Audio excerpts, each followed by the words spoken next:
नमस्कार दोस्तों, आप सभी का हमारे एमडीएस न्यूज चैनल में स्वागत है। दोस्तों, आज हम बात करेंगे 5 दिसंबर के सभी मुख्य समाचारों और तमाम बड़ी खबरों के बारे में। दोस्तों, अगर आप हमारे चैनल पर नए हैं तो प्लीज चैनल को सब्सक्राइब करके बेल आइकन को भी दबा दें, जिससे आप सभी तक सभी ताज़ा खबरें जल्द ही पहुंचा सके।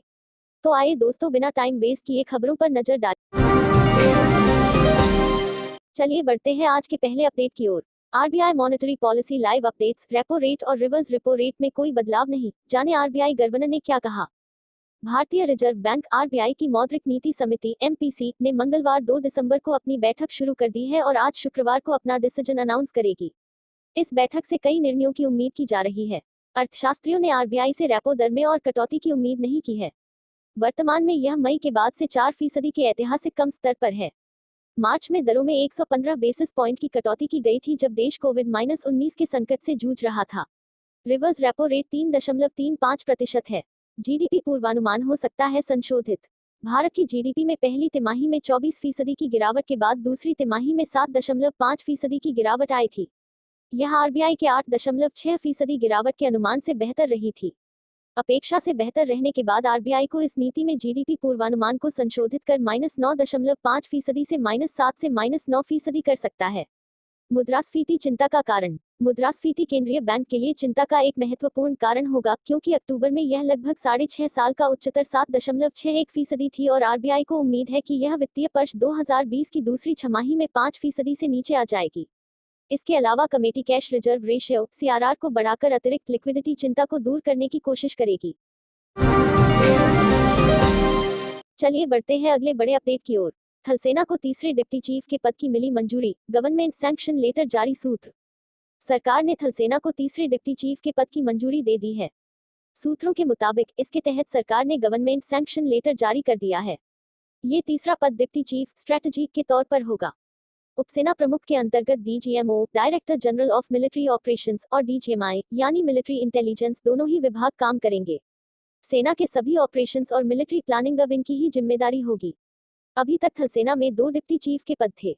मौजूदा वक्त के हाइब्रिड वॉरफेयर और सोशल मीडिया को ध्यान में रखते हुए अब सेना की मीडिया विंग एडीजीपीआई और आई ब्लू इन्फो वॉरफेयर को एक साथ मिलाकर एक नई यूनिट डीजी आई ब्लू बनाई गई है। ये विंग भी डीसीओएस स्ट्रेटजी के अंतर्गत ही काम करेगी। अभी तक थल सेना में 2 डिप्टी चीफ के पद थे।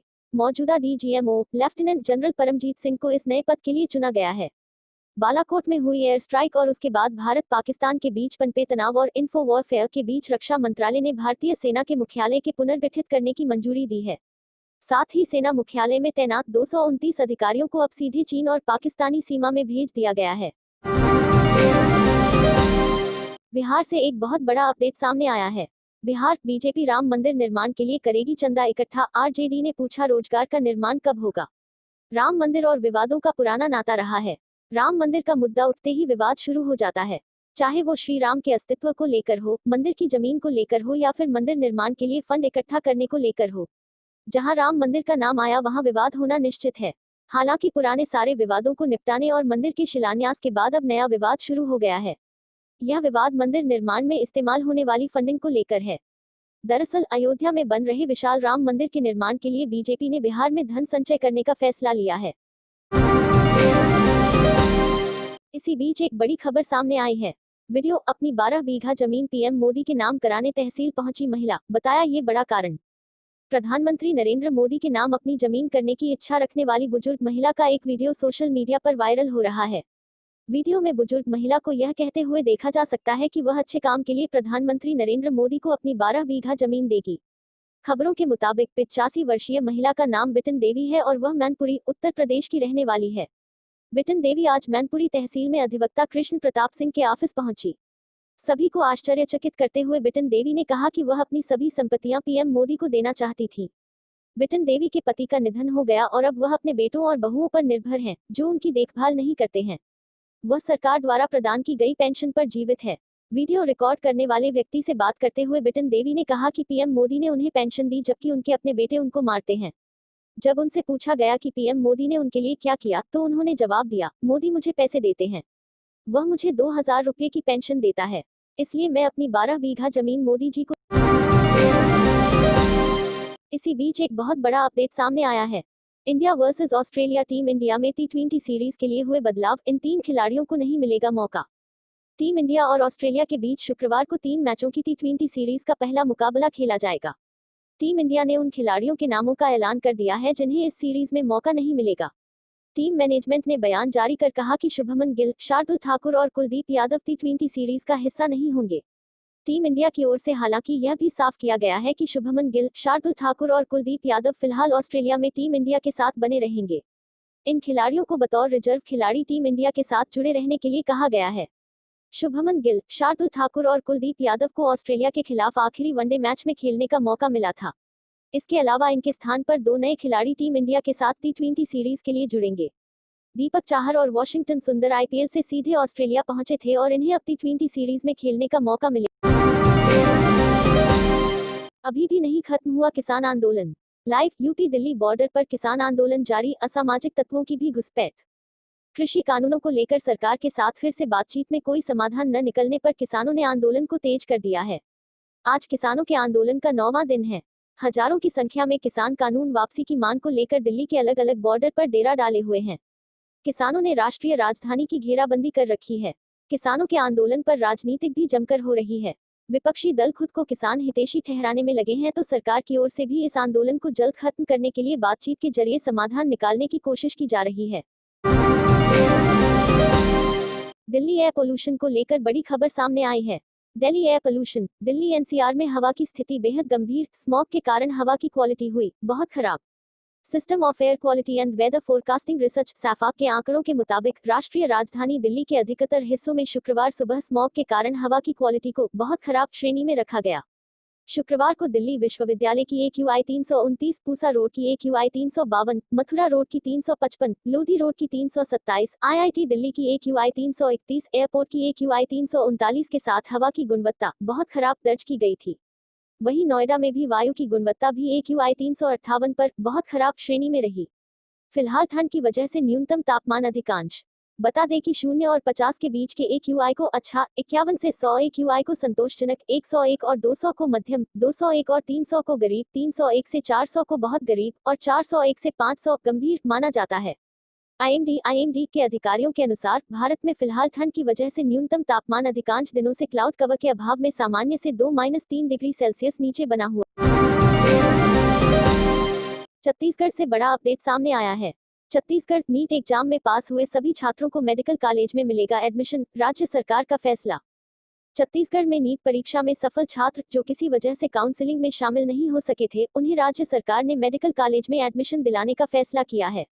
मुख्यमंत्री भूपेश बघेल ने राज्य के दूरस्थ आदिवासी अंचलों के ऐसे सभी होनहार बच्चों का MBBS में दाखिला के लिए जिला प्रशासन को आवश्यक कार्यवाही करने का निर्देश दिया है।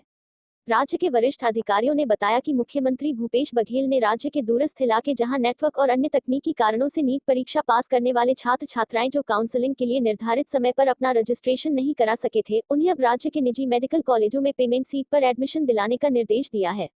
इसका खर्च राज्य सरकार वहन करेगी। 27 छात्र छात्राओं का रजिस्ट्रेशन नहीं हो सका था। छत्तीसगढ़ के दंतेवाड़ा जिले के 27 छात्र छात्राओं ने नीट परीक्षा पास की थी, लेकिन नेटवर्क की परेशानी के कारण फर्स्ट काउंसलिंग में उनका रजिस्ट्रेशन नहीं हो सका था। अधिकारियों ने बताया कि इस संबंध में जानकारी मिलते ही जिला प्रशासन ने अपने स्तर पर पंजीयन कराने का प्रयास किया और राष्ट्रीय स्तर पर दूसरी काउंसलिंग से पहले इनका रजिस्ट्रेशन कराया गया, लेकिन यह छात्र चयन से वंचित रह गए। राज्य में पंजीयन के लिए द्वितीय अवसर नहीं होने से उनका पंजीयन नहीं कराया जा सका। फर्स्ट काउंसलिंग के बाद इनमें से 2 छात्राएं पद्मा मडे और पीयूषा बेक MBBS में एडमिशन की पात्रता रखती हैं। मुख्यमंत्री के निर्देश के बाद इन छात्राओं का राज्य के निजी कॉलेजों में दाखिले की कार्यवाही की जा रही है। मुख्यमंत्री ने यह भी कहा है कि आगे भी यदि इनमें से कोई छात्र कट ऑफ के बाद एडिशन के लिए पात्र पाए जाते हैं तो उन्हें भी निजी कॉलेजों की पेमेंट सीट पर दाखिला दिलाया जाएगा। राहुल की ओर से PM को बड़ा सवाल। सर्वदलीय बैठक से पहले राहुल गांधी का PM मोदी से सवाल, क्या देश को अब मिल जाएगी मुफ्त कोरोना वैक्सीन? कांग्रेस के पूर्व अध्यक्ष राहुल गांधी ने देश में कोविड-19 के हालात और इसके टीके पर चर्चा करने के लिए होने वाली सर्वदलीय बैठक से पहले प्रधानमंत्री नरेंद्र मोदी पर निशाना साधा। उन्होंने कहा कि हमें उम्मीद है कि कोरोना वैक्सीन को लेकर आज मोदी सब स्पष्ट कर देंगे कि ये कब और किसे मिलेगी। राहुल गांधी ने ट्वीट कर लिखा कि हमें आशा है कि आज सर्वदलीय बैठक में प्रधानमंत्री यह स्पष्ट करेंगे कि हर भारतीय को कोरोना वायरस का मुफ्त टीका कब तक दिया जाएगा। बता दें कि देश में कोरोना वायरस के मामलों में बढ़ोतरी के मद्देनजर प्रधानमंत्री मोदी ने शुक्रवार को सर्वदलीय बैठक बुलाई है। यह बैठक वीडियो कॉन्फ्रेंस के जरिए होगी। इस बैठक में कोरोना वायरस संक्रमण की स्थिति और टीक के संदर्भ में चर्चा हो सकती है। वहीं इससे एक दिन पहले राहुल गांधी ने सवाल किया था कि कोरोना वायरस के टीके को लेकर प्रधानमंत्री नरेंद्र मोदी का रुख क्या है। उन्होंने ट्वीट कर लिखा था कि मोदी कहते हैं कि सभी के लिए टीका उपलब्ध होगा। बिहार चुनाव में भाजपा कहती है कि प्रदेश में सभी के लिए कोरोना का टीका मुफ्त में उपलब्ध होगा। अब भारत सरकार का कहना है कि उसने कभी ऐसा नहीं कहा कि सभी को टीका मिलेगा। सवाल किया कि आखिर प्रधानमंत्री का रुख क्या है। सेंसेक्स में आई तेजी। आरबीआई के फैसले से पहले शेयर बाजार में तेजी, सेंसेक्स 150 अंक चढ़ा। आरबीआई के फैसले से पहले शुक्रवार को देश के शेयर बाजार में कारोबार की शुरुआत तेजी के साथ हुई और प्रमुख सूचकांक सेंसेक्स आरंभिक कारोबार के दौरान 150 अंकों से ज्यादा चढ़कर 44,800 पर बना हुआ था। निफ्टी में भी 50 अंकों से ज्यादा की तेजी के साथ 13,191 पर कारोबार चल रहा था। हालांकि विदेशी बाजारों से बहुत उत्साहवर्धक संकेत नहीं मिला। सुबह 9.23 बजे सेंसेक्स पिछले सत्र से 167.93 अंकों यानी 0.38% की तेजी के साथ 44,800.58 पर कारोबार कर रहा था, जबकि निफ्टी 56.43 अंकों यानी 0.43% की तेजी के साथ 13,190.70 पर बना हुआ था। बंबई स्टॉक एक्सचेंज बीएसई के 30 शेयरों पर आधारित प्रमुख संवेदी सूचकांक सेंसेक्स पिछले सत्र से 33.26 अंकों की तेजी के साथ 44,665.91 पर खुला और आरंभिक कारोबार के दौरान 44,814.79 तक उछला। नेशनल स्टॉक एक्सचेंज एनएसई के 50 शेयरों पर आधारित प्रमुख संवेदी सूचकांक निफ्टी बीते सत्र से 43.50 अंकों की तेजी के साथ 13,177.40 पर खुला और शुरुआती कारोबार के दौरान 13,193.50 तक उछला, जबकि इसका निचला स्तर 13,164.65 रहा। बाजार के जानकार बताते हैं कि निवेशकों की नज़र फिलहाल भारतीय रिजर्व बैंक आरबीआई द्वारा मौद्रिक नीतियों को लेकर किए जाने वाले फैसले की घोषणा पर है। आरबीआई की 6 सदस्यीय मौद्रिक नीति समिति की बैठक में लिए जाने वाले फैसले की घोषणा शुक्रवार को होगी। चलिए दोस्तों, आज के लिए बस इतना ही। अब कल मिलेंगे देश भर की तमाम बड़ी व छोटी खबरों के साथ। दोस्तों, अगर आप हमारे चैनल पर नए हैं तो प्लीज चैनल को सब्सक्राइब करके बेल आइकन को भी दबा दें और रोजाना ऐसी वीडियोस को लाइक कर शेयर करना ना भूलें। धन्यवाद।